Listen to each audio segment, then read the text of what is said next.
Сполучених Штатах Америки розкрили, яку саме допомогу надає Китай Росії у війні.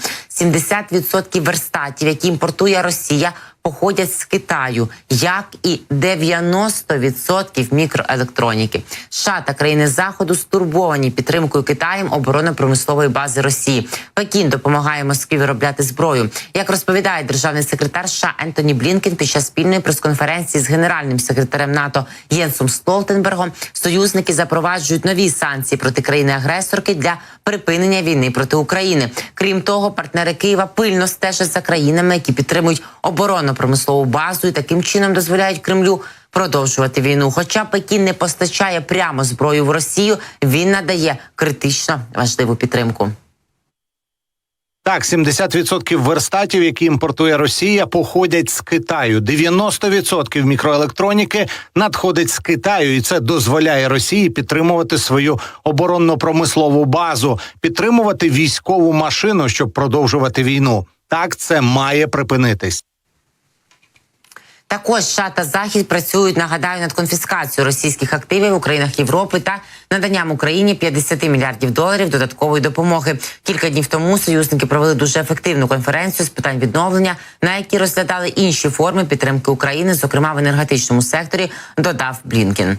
Між тим, нагадаю, перебуваючи з візитом у Вашингтоні, генсек НАТО Єнс Столтенберг заявив, що Китай повинен понести відповідальність за підтримку війни Росії в Україні, якщо не змінить свій шлях. За його словами, Пекін намагається всидіти на двох стільцях одним місцем, підтримуючи військові зусилля Росії, також намагаючись підтримувати відносини з європейськими союзниками. Це не може працювати в довгостроковій перспективі, сказав Столтенберг під час візиту до Вашингтона. Крім того, Столтенберг торкнувся ядерної зброї та витрат на оборону. Його коментарі прозвучали на тлі того, що Росія не демонструє жодних ознак послаблення війни проти України. На мирному саміті, який відбувся в Швейцарії, десятки країн, близько 80, взяли на себе зобов'язання підтримати Київ, але Росія, звісно, отак нервуючи через те, розуміючи, що вона стає дедалі більше геополітично ізольованим суб'єктом, назвала це марною тратою часу і заявила, що погодиться на мирні переговори лише якщо Україна фактично капітулює.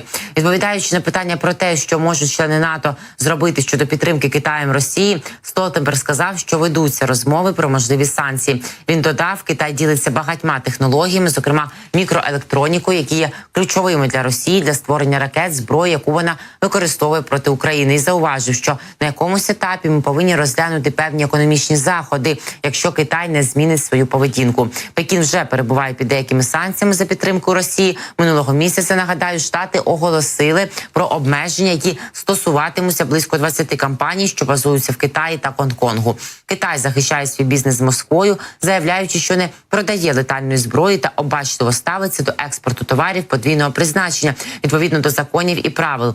Але говорити – це не діяти. Можна що хочеш наговорити. Насправді ми бачимо, що ось так допомагає фактично Китай все обходити Росії санкції і постачає товари подвійного призначення. Росія зараз все більше і більше приєднується до авторитарних країн, говорить Столтенберг, згадуючи Іран, Китай і Північну Корею. Він стверджує, що Північна Корея відправила артилерійські снаряди в Росію, а натомість Росія передала передові технології для ракетної та ядерної програм Північної Кореї. Отже, Північна Корея допомагає Росії, як бачимо, вести свою агресивну війну проти України. Ну, ми бачимо, що фактично не припиняється ця колаборація диктаторів, і не дарма Путін саме зараз перебуває в Північній Кореї з візитом. Такого не було 24 роки, і от він поїхав. Путін робить зараз брифінг для преси, очевидно, і каже, що і Росія, і КНДР ніяк не приємлють і не можуть сприймати мову шантажу і диктату. Ви розумієте, це говорить найбільший шантажист і диктатор у світі. Шантажист, який за кілька днів до початку саміту миру в Швейцарії сказав, що або Україна віддасть йому незавойовані ним території Херсонської, Запорізької, Донецької, Луганської областей, які він 11 років взяти не може, зокрема Донецьку і Луганську, і Крим, звісно, і не вступить до НАТО, або інакше він на жодні умови миру не пристане. Да? І це зараз Путін каже, що Росія і КНДР, диктатори, вони ніяким чином не сприймають язик шантажу. Безстроковий режим обмежень щодо КНДР, каже Путін, має бути переглянутий. Це значить, він зараз робить заяви за підсумками їх їхньої зустрічі 1,5-годинної, а потім розмови тет-а-тет із північно-корейським диктатором Кім Чен Іном. А Кім Чен Ін, в свою чергу, називає Росію найбільш чесним другом і соратником. Ось так. Кукушка хвалить петуха за те, що хвалить он кукушку. Власне кажучи, це відбувається зараз. Нагадаю, що сьогодні вже о 2:45 ночі за тамтешнім часом прилетів Путін до Північної Кореї. Ось так, не гребує вже нічим, аби просити зброю, аби просити, можливо, живу силу. Подарував Кім Чен Іну ще один аурус, а той у відповідь зображення Путіна, включаючи бюсти з цим. Ось такими подарками вони діляться. Ще якийсь там кортик артилерійський подарував і не тільки. Ну, ось нагадаю, що вперше російський диктатор подарував вже аурус очільнику КНДР в лютому цього року, а машина йому дуже сподобалась. Дуже вони все тими аурусами міряться. Ну і от тепер отримав він ще один аурус, адміральський кортик і чайний сервіс.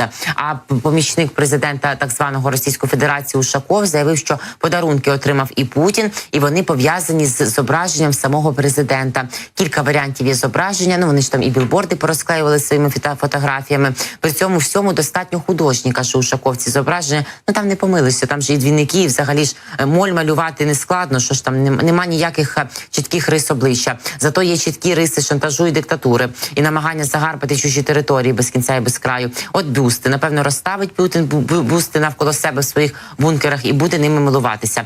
Насправді бачимо, що нічого взагалі смішного в візиті і зустрічах ось таких диктаторів і посиленні цього альянсу немає, тому що вони готуються до масштабування своєї агресії, один за одним спостерігають. Якщо світ буде слабо реагувати, якщо спрацює їхня агресія, то отак вервечко один за одним вони будуть підхоплювати її і здійснювати. Китай на Тайвань, Північна Корея на Південну. Вони зараз промацують, дивляться. Іран за рахунок своїх проксі, якому все життя не дає спокою Ізраїль. Тобто всі ці країни учасники ось зла, вони мають куди і далі простягати свої загарбницькі щупальці, і бачимо, що ладні один одного не тільки бюстами підтримувати, а й реальною допомогою військовою фактично. Війна з Україною зблизила Москву і Пхеньян, і бачимо, що продовжує це робити і надалі.